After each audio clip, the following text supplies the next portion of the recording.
Okay, I'm going to share my screen.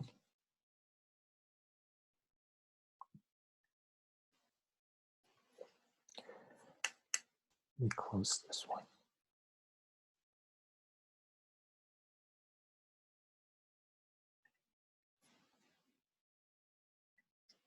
Okay, so I'm going to use this example as a, you can think about this as like a social media or some kind of interaction on today's social media platform. So we have some concept called post. So a post is an article somebody would like to share about what's going on. And then we allow people to make comments on those posts. So you can see that we have a post, we have a comments. And then people can provide reaction. Reaction means you like, you hate it, or you're angry, you're surprised. Okay, so this is a very generic form about how we will be able to communicate with each other. So this homework assignment, we're actually going to particularly focus on comment. We're not going to look at posts yet. We'll just look at the comment and the reaction, this together. So essentially what you can think about is that we can use a C++ project, C++ object to represent comments. So we have a comment object, we have a reaction object, or we can use JSON. A JSON, in fact, looks like this. You know? When you actually receive from, say, something like Facebook or Twitter, when you receive information like JSON, it actually looks like this. For example, this one, you can see that this is a comment ID. So just to let you know that there are three parts of that. This is what we call the page ID, that which community is introduced this post. This is what we call post ID. Within that community, that for each of the posts has an identifier. And then there is a comment ID. Okay, so this is a comment in JSON format. So you have ID with a page ID, and then with a post ID, and then with a comment ID. And of course, that you can see this is another element who actually wrote it, right? There is an author about this comment. So that's why you have a from. This is another key value pair. And then you have a two attribute. One is avatar name, one is a VSID. And then there is a message. And then there is a created time. We need to know who actually, when it was created. And then you have a reaction. The reaction is an array. And this is called JSON array. So by the way, you should look at this particular lecture. I think it's a lecture 10 right now. I should actually remind you, now you should watch the lecture until at least for lecture 10 this week, okay? And then you have a reaction, which is data, then with what we call the JSON array. This is probably the first time you look at JSON array. That's why we also need to introduce a C++ concept called vector, which we will show you how to use it today. And this is a representation who likes it. Avatar name Peter likes it, VSID, and type is love, and also created type. So there are four elements: avatar name, VSID, the type, about what kind of reaction, and also the timestamp. So this one, we have a two reaction. You can see that's why it's an array. In JSON, if you see a bracket, that means it's an array. So this is a bracket with two elements. So that's what I have. So this one is a JSON representation about what we show you earlier.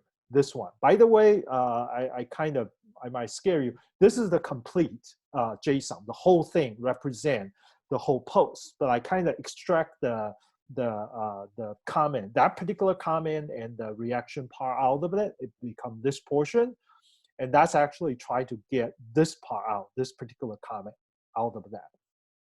So conceptually, what we like to do in homework 4. So number one, I want to tell you that this is the target of information that we're going to process. So you can see that I can represent this using C++. I can represent using JSON. So right now, the focus of homework assignment number 4, part 3, is for you to convert from the C++ object, which we will give to you, and then in the code you just receive, and then your code is going to produce the form looks like this, the comments, basically the JSON representation. This is called, I call it dumpJ. dumpJ is dump from a C++ object, and then I will be able to get a JSON format. Okay, the other function which you will be handling in homework assignment number 5. Next one is also called JDump. So dumpJ is dump from C++ to JSON. And JDump is taking a JSON object and then dump into a C++. So that's the other way we're going to do that. So dumpJ, we're going to do a homework 3, homework 4, and then JDump. You're going to see the other direction as well. Okay, so that's the high level we're going to do. And by the way, I hope I motivate you last time how important it is. Let me just show you the example. Basically, if you look at all the HTTP, HTML interaction, that everything is pretty much XML and JSON. So essentially, after you pass the front end, when you go to the server, only JSON survive. That's what I said earlier last time, by the way. So JSON is a data structure that's actually everywhere. What does that mean? It means that you wrote a piece of code in a particular language called C++. And this piece of code creates some object. And however, this object, you cannot move anywhere because this is C++.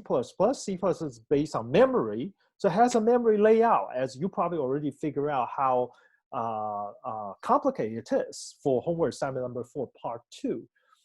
And so not just talk about moving a C++ object to a Python object. That's actually very hard to do if you try to move the memory because it's completely different. It's even hard enough for you to, for example, move a MacBook. On a MacBook, you create a C++ object in memory. You want to move it to your Android or move to a Windows machine. It might be, it might not work as well. So essentially your C++ object is actually get stuck with your environment, your local environment, with a particular operating system, particular memory layout. But with JSON, that this is universally acceptable. So if you can produce a JSON like what I showed you earlier, then this JSON can be moved to Python, PHP, JavaScript, or whatever front-end, back-end scripting. And they will be able to read this and convert an equivalent object of the object that you have in the C++ world, which means that your information processing become universal and you will be able to connect and collaborate with another piece of code, which is written also in object-oriented paradigm, but it's implemented in a different language or different memory layout that you can start talking to each other. So that's why JSON is so powerful and so popular, because it really connects the world together with the software complexity and diversity that we have today. Okay, so this is a first step. By the way, my experience is that if you understand homework 4 and homework 5, you can probably handle any question, any problem in a object-oriented system that across internet, across different environment, because you know what to do. You just convert it to JSON and pass over there. You just know how to convert it back and forth, do the mapping, and then the work is done. Okay, so that's hopefully motivate you a little bit about why we're working on this one. Okay. All right, so let's actually first look at the simple example. I'm going to bring my terminal. It's my terminal. Okay, here's my terminal.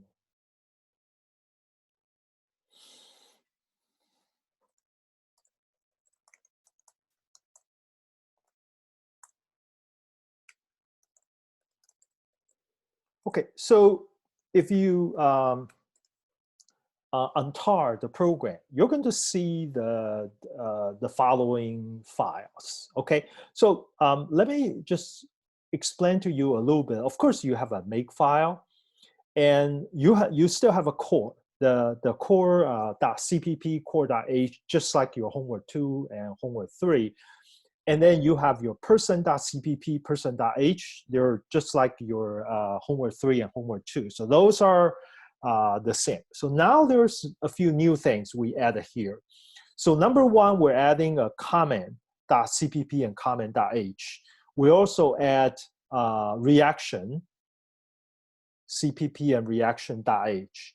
And we also add something which is a facility. It's actually very useful. So some of you actually see me generating timestamp in the web log after I receive it. This is the class. I call it JV time. I call it, I think it's called JSON value time. Okay, and for me to produce a nice time string very easily. So I included there. You don't have to change it, but it's very handy for you to handle the timing related issue. Okay, so that's basically the new classes and their member function implementation over there. And then there is a driver that this program is provided to you, so you can actually see how it's linking all this object together. So let's actually look at this file, because this file is for you to understand the whole thing. Okay, so let's actually take a look at this. This is very simple. This part, by the way, I actually include the JSON RPC stuff here, but for homework 4, part 3, we're not going to use RPC. I'm just lazy to remove it, but it's there.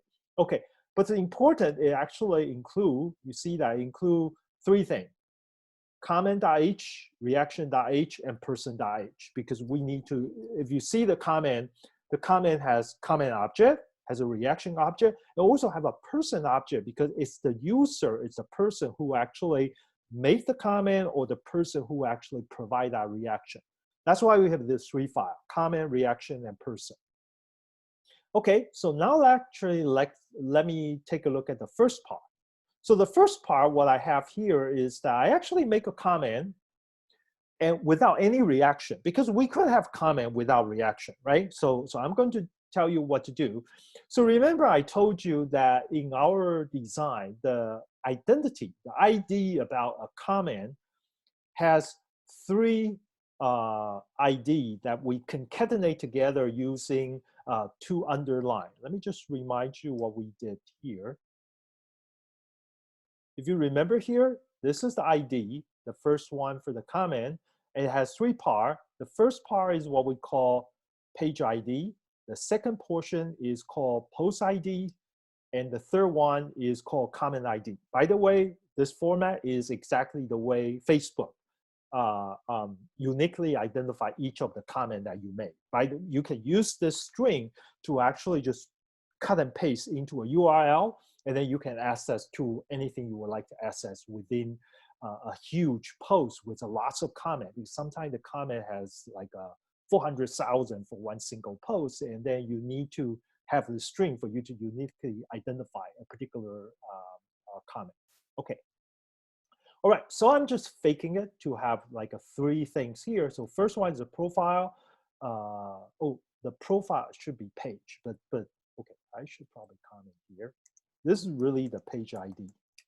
Why is it profile ID? It should be page ID. Okay, but anyway, I used the wrong term. So it should be page ID, post ID, and comment ID. Okay, so there are 3. I just shortened it to make it a lot simpler to write. Okay, so that's actually first I have to identify which comment I'm talking about. All right, and then the comment has an author, so that's why I actually create a author object. I call author PTR. I'm using a pointer format, so using new. This is the C++ way of doing malloc. So essentially, the difference between new and malloc is they both allocate memory, but the new is going to invoke the constructor after you create the memory. So this is malloc plus constructor. So the person object, actually, one of the constructor take a 2 parameter. One of the parameter is the avatar name. The other one is the VSID. That's why you see this 2 string here. Let's actually take a look at a person.h. By the way, this is in your code. You can actually, when I'm doing this, you can actually look at the code as well. So this is a person.h. You can see that I have a multiple constructor, and 2 of the constructor involve core object. I try to simplify for this one because we're not going to do shadow object, shadow person, so I don't really need the longer version about this. So I only include 2. So this 4, we don't worry about that here. Okay, so this is basically this 2 argument constructor for person as the author. Pick 1. And then I actually create a message. Okay, so now I have to, first let's don't worry about what the message is, but let me just tell you, message is just describing the content of your comment. It's very simple. It doesn't even have a .cpp file. It's only have a .h file. If you take a look at this, I do have a message.h. You see, I don't have a message.cpp because this is so simple. I don't need to even edit a CPP file. It's there for you. You don't have to touch it. You can just use it. Okay, so then I have the time string. Okay, the time string, I basically just create a JV time, and using this particular string, I'm giving a particular time I already produced by the other function, which for this homework assignment, I'm not yet released to you the exact detail about how you create this particular string, but you will see that in homework 5. So homework 4, you just can fit in a time string over here is generated by the other program. Try to simplify that. And when you do this, you actually create a timestamp. So essentially what I did is I create a person object, which is the author, the message content, and the created time. So that's what I did before I create the comment. And now I actually create a comment. You see that the comment is actually taking all 6 arguments I just created. Then I have this comment. So I have this comment is a class. I use new comment. You see that S profile is from here. It's a page ID, post ID, and then the comment ID. And then I have author pointer, message pointer, and created time pointer. Okay, so this is basically I construct a comment.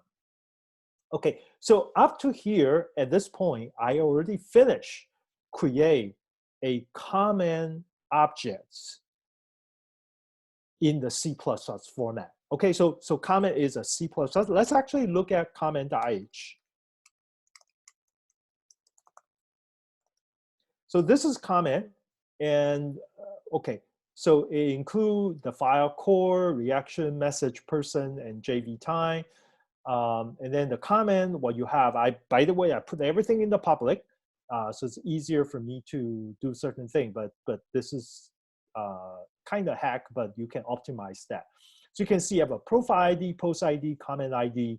I have a pointer to the person object as author, message, and JV time. That's it. But the next thing, what I have that you haven't seen so far is basically reaction. So reaction is a vector which contain a list of pointer to the reaction object. But we will deal with that a bit later. But let's just skip this part. And then we have this function. You can see that this is a constructor we just call 6 parameter, profile ID, post ID, comment ID, author, message, and time of creation. And then this is the function that you need to implement. This is called dumpJ. So dumpJ is, you can see that when this particular object is called on this particular member function dumpJ, it will return a JSON value pointer. So essentially what you're saying is that when I call this function, you're going to convert your C++ object into a JSON, and then I'm going to do something with that JSON because now I can handle JSON instead of handle C++, right? So that's for homework 4, part 3. But I listed here already just to give you a heads up that for homework 5, you actually have another function called jdump. Jdump is taking the JSON value into this and update. So this is bidirectional, two-way street. So you can convert the C++ to JSON. You should also be able to integrate a JSON into a C++ object as well. Okay, so don't worry about that for now, but this is a comment. So let's actually take a look at this picture. After I create a comment object, you see now I can call it, right?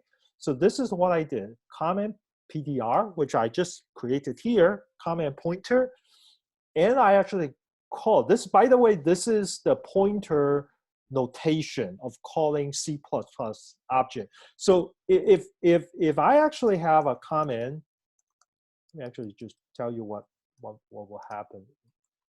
Just make sure you understand this. If I actually create an object instead of is a pointer, then what I will do is I will just say c1.dumpJ. Okay, this is the same thing. Okay, but now let me just remove this 2 line. And then I'm just calling comment pointer to the dumpJ. And as we see on top of this, the dumpJ is going to return a JSON value pointer, which means that I actually got JSON value star my v1 underscore pointer, which is receiving that return value from the dumpJ, which is a pointer. And then what I did is I check whether that pointer is null or not. If it's not null, then I would just use that pointer to call my favorite function called toStyleString, so then I can print it out. Okay, you can do toTileString to print it out, or you can do web report to report the whole thing to a server to post it there. Say, hey, this is the JSON representation of the C++ object on my laptop. Okay, all right. So now I actually just go through the process. Let me actually turn back to the single window. So this portion of code from here to here is essentially tell you how to create a comment object and to fill in with those 6 arguments in the constructor. And then I can call dumpJ and to do the work that supposed to do. Any question before I show you the demo? I'm going to run this code, but I want to see, hold on just for a second, if you have any question. I had a question. Sure, go ahead, please. So you said you're taking a pointer approach by creating pointers for the person, message, JV, time, and comment objects. Right. So is there a particular reason why you're using a pointer approach instead of just like creating the object itself without the pointer? Yeah. For this particular reason, for this particular situation, it's just my personal preference when I wrote the code, to be honest with you, because pointer always gave me an easier way to control the amount of memory I can deal with. If I create a real object, when I do passing, I have to worry about reference. Oh, by the way, I should tell you, I mean, that's a good question. So when I wrote my first C++ program, this was in 1987. That was my first C++ program I started to write is 1987. And that was older version, much older version of C++. It doesn't have a reference. So you only have a real object, which is called by value, or you have a pointer. So reference is actually a pointer. So at that time, you don't have that. And I don't know if you see that. There was a difference between, you can say comment C1 versus comment and C2, something like that, right? So basically, this is a new notation that was not there when I wrote my code. At least at that time, I'm not aware of, I can do that. So at that time, I was always using pointer to avoid the memory duplication. So that's why the code is pointer based. Okay, thank you. That makes sense. You're welcome. Yeah, C++ improved a lot compared to what, I mean, it's probably I just get used to using pointer. Just so cool to have this most dangerous function in any programming language. All right. Any other question? Okay, let's try to run the code.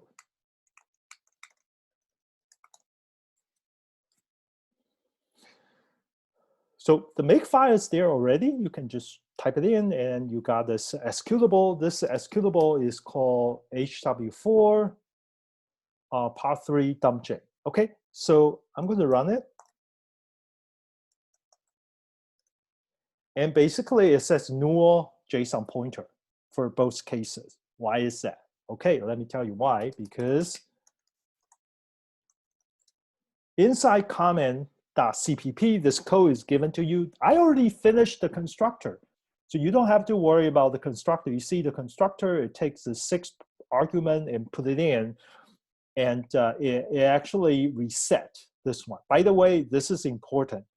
I actually realized that, okay, let's actually compare this to,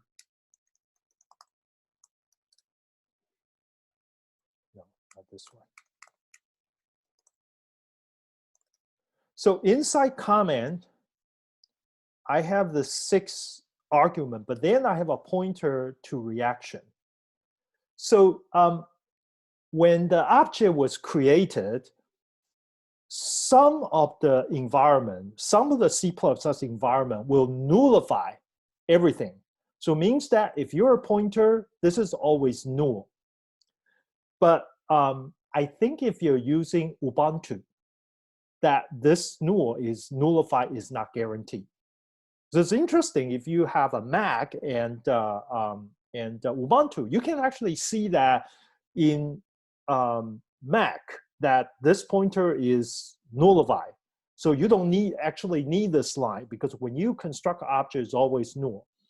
But if you use Ubuntu, that's actually a random string. It's going to be a random pointer and which doesn't guarantee. And the reason why I noticed this is because there are so many students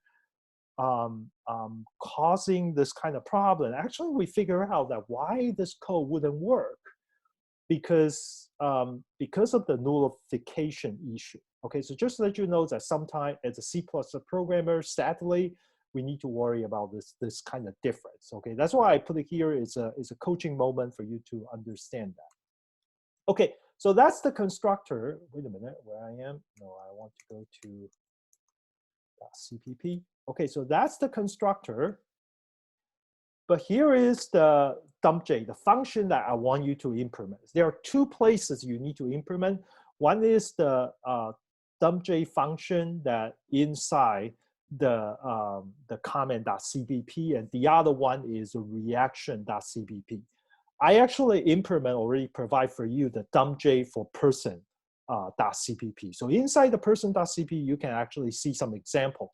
So this one, as right now, the function you receive, it just return null because I have an implement, I don't know what to implement, so I just say return null. So you actually get the null function over there. Okay, but let's actually take a look at the person.cpp. What is the dumpJ here? So I have 3 dumpJ. One is called GPS location. One is IP address, but we'll take a look at this dumpJ for person. So this is a dumpJ for that person, which you will be able to use. Okay, so I said this one is provided for this particular homework. So let's actually take a look at this dumpJ. You will actually realize it's pretty simple. But of course, the comment.cpp's dumpJ will be more complicated. But the person or the reaction should be very simple. Let's actually go over here. What do I mean by a dumpJ for person? So a dumpJ for person looks like this. Is first I have to create a JSON object that I'm going to return to the caller who actually called this dumpJ function. And then after I create this result pointer, you see I use new JSON value. And then I just say result pointer, which is the object. And then avatar name is equal to this to the avatar name. And then result pointer VSID is equal to this VSID. And that's it, actually. This is debugging statement. You can actually unleash to see that. And then just return that pointer. You see that what I did is I create a JSON object, and then I put the two key value pair into this JSON object, and I return back. That's it. That's the person object. Let's actually take a look at the demo differently. So I'm going to show you, okay, I have to go somewhere else.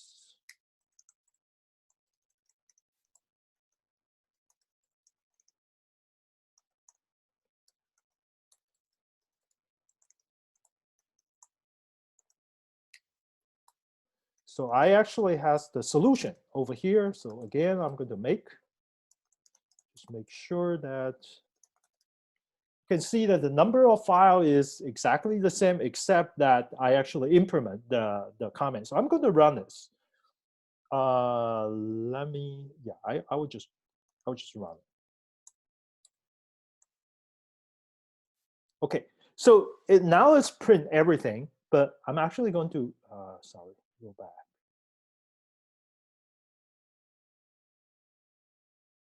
Hey, I should be able to go back, right? Tell me I cannot go up. Ah, here, okay. Wait a minute, it doesn't allow me to go? That's not good. Okay, I'm going to do this. I'm going to IO redirection.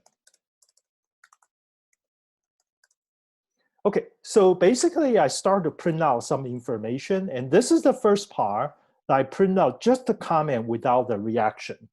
So you can see that I have this 4 argument created time, from, and the ID and the message, this 4 area. So created time, this is exactly the string that I put into the JV time. And the from is a person. If you remember the code from is printing avatar name is equal to Oracle, VSID is equal to whatever. It's just like this, right? Avatar name, VSID, I put it into a JSON. So it actually looks like this. So the comment has one key value pair, which is created time, from the second one. The third one's ID. So what I did ID, I concatenate the 3 profile ID, post ID, and the comment ID together as a string, as the ID. This is following Facebook's format. And I create this message, which is a test message for homework for part 3. If you actually take a look at this one, now let's go back to the program you actually receive. You can see that this is essentially equivalent to information we put here. This 3 ID, and then this new person, Oracle, this ID, and then the message is a test message for homework 4 part 3, and the JV time is whatever that it is. Okay, so now we actually have the same information and just print it out. But I want to tell you another thing which is interesting is that you see I actually printing out some of the string over here. This is really equivalent to your homework assignment number 3 when I do web report. So every time I make a function, I actually at the beginning of the function when I enter, I actually print the message. When I get out, I print the message. So you can see that the first dumpJ I call is called the comment object dumpJ. When I go into the comment object, I did a begin, and then it recursively need to get the ID for the from, for the person. That's why he's actually getting the person's dumpJ as well. And then inside the person is actually producing this part. So essentially when they call the dumpJ for person, it's really just producing this particular JSON. And then inside the comment, I actually put into this from key value pair. So this is a JSON key value pair where the key is from, and the value is a JSON object. So by the way, the value could be a string integer, but it could be object or it could be array. So this is the first example you see that I'm actually putting an object, a JSON object, into the value part of a key value pair.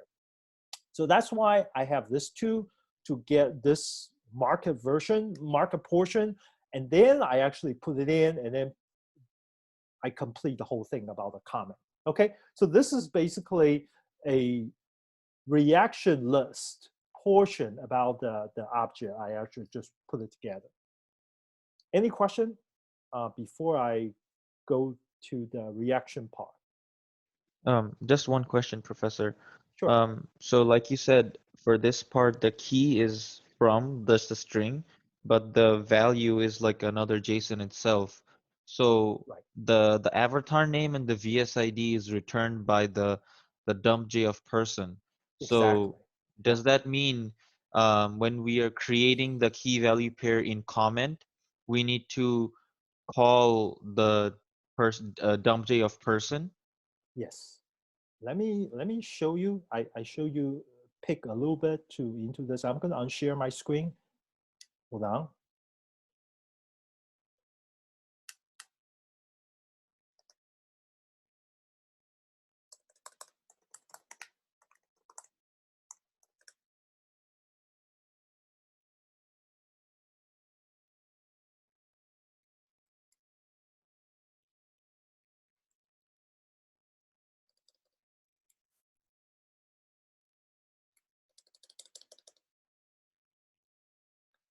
Hold on. I just want to make sure I'm not revealing too much. Okay. I think this should be fine. Okay, I'm going to share my screen now.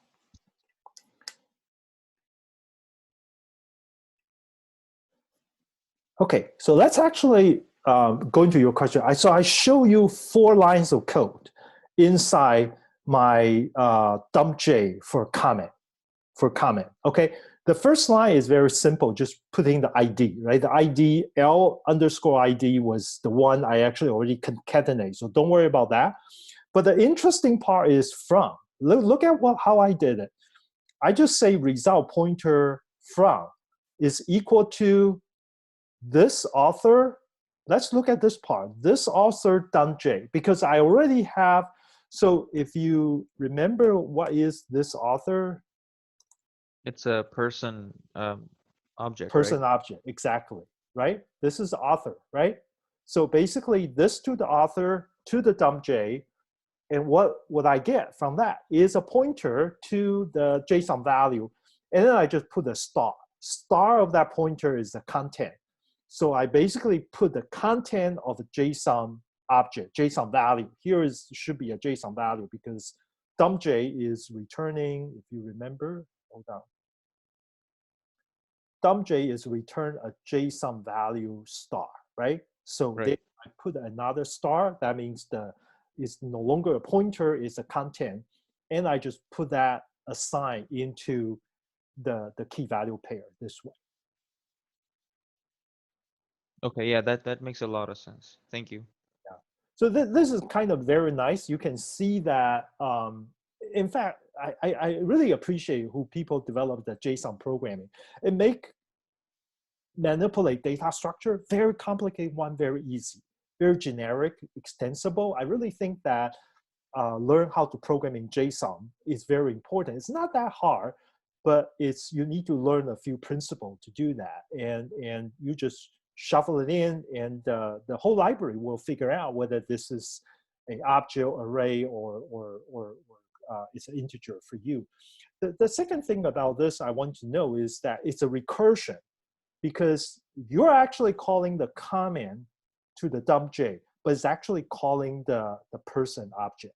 So it's a recursively calling down. So essentially, when you have a really complicated object, you're just trickling down one level, call the other, and then they will automatically using this format to put all the information together, and then you have your complete nice dumpJ together.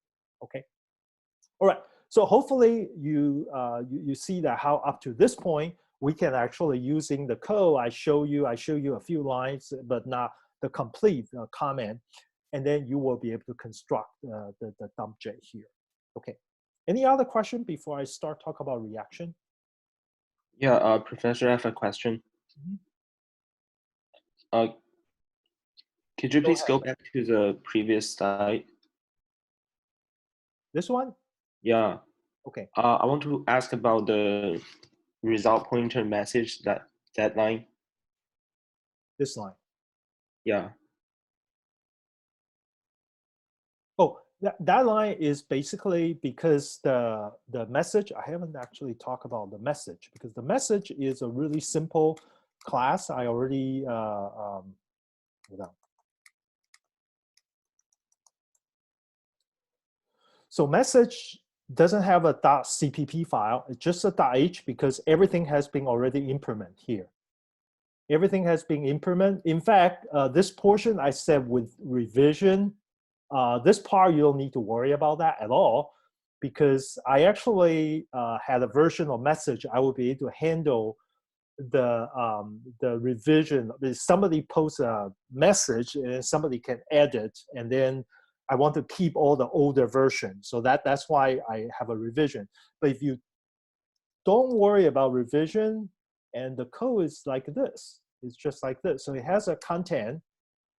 It's a public, it's a content, and then these two are you can get rid of that. It's just constructor for the content, and then set the content. That's it. Okay, so content is basically a string for the message. You can think about this message content is just a string I'm printing out. Okay, if you take a look at the message.h, you probably have a better idea about that line, right?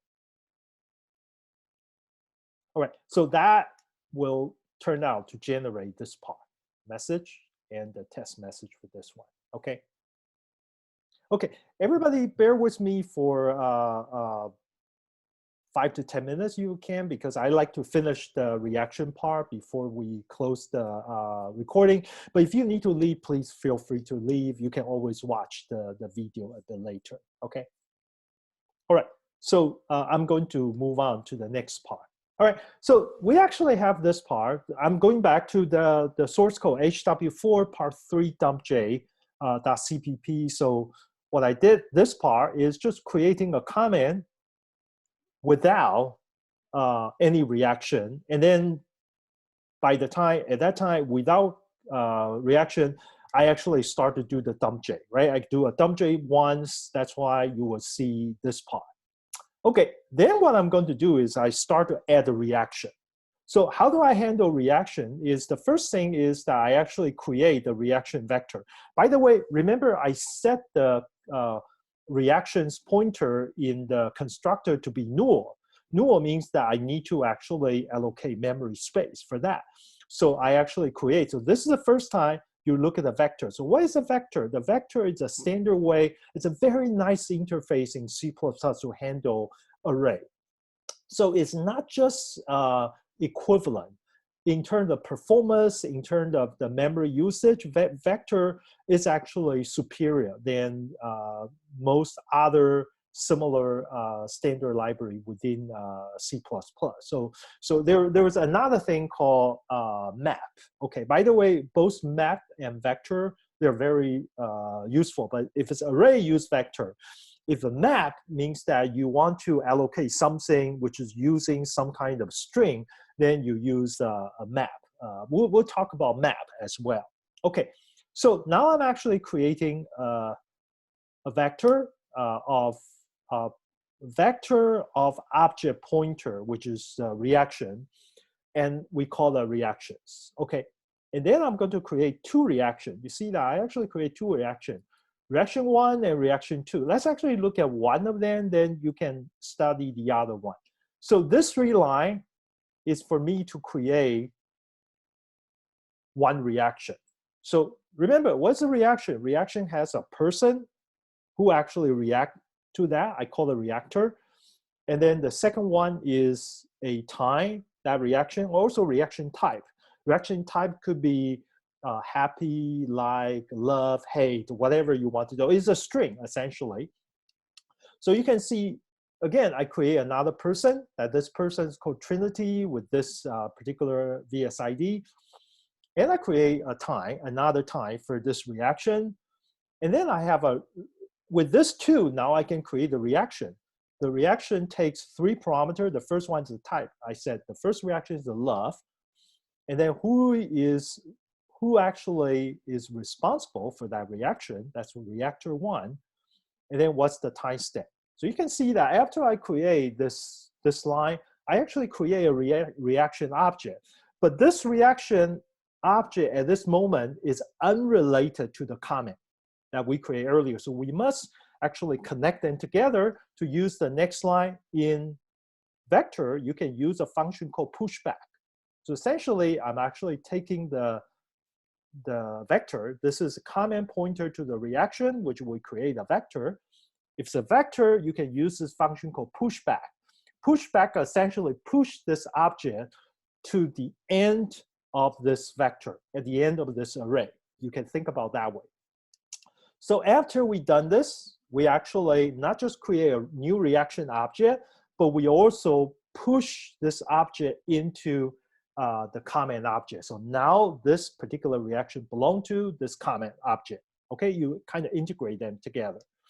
And similarly, you actually create another reaction.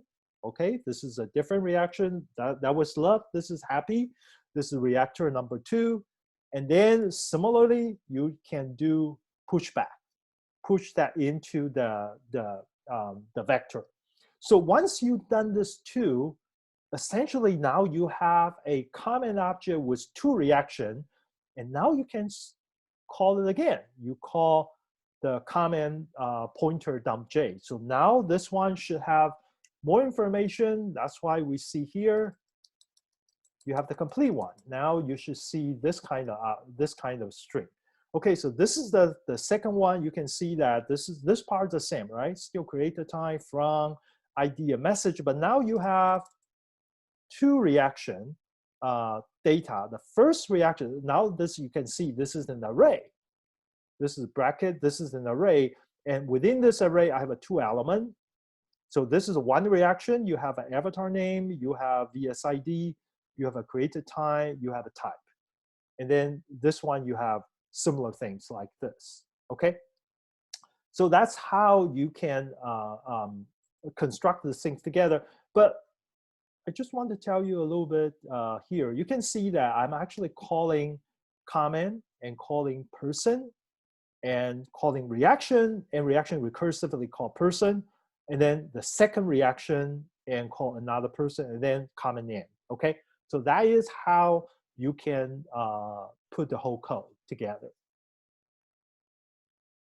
By the way, I just realized I saw a bug in my output. I have to fix it, but I will show you next time. But for those of you who are actually watching right now, if you look at this one, let me actually show you here. If you look at this part, what do you think is the problem? What is the bug? Just look at the output. What is the bug? What should be the bug?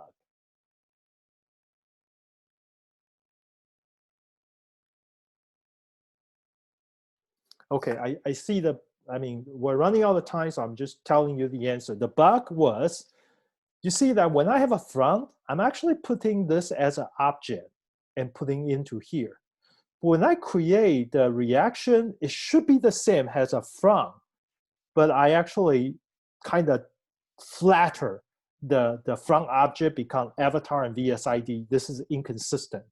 It should be another layer over here says from, and with this too. Okay, I think I did it wrong when I tried to dumpJ the reactor. So this is you shouldn't be affected because this is not part of your code anyway. But I will fix it and I will show you a demo next time. Okay. All right. Any question about what I show you today about dumpJ for comment and reaction before I move to the question and answer section? Any question?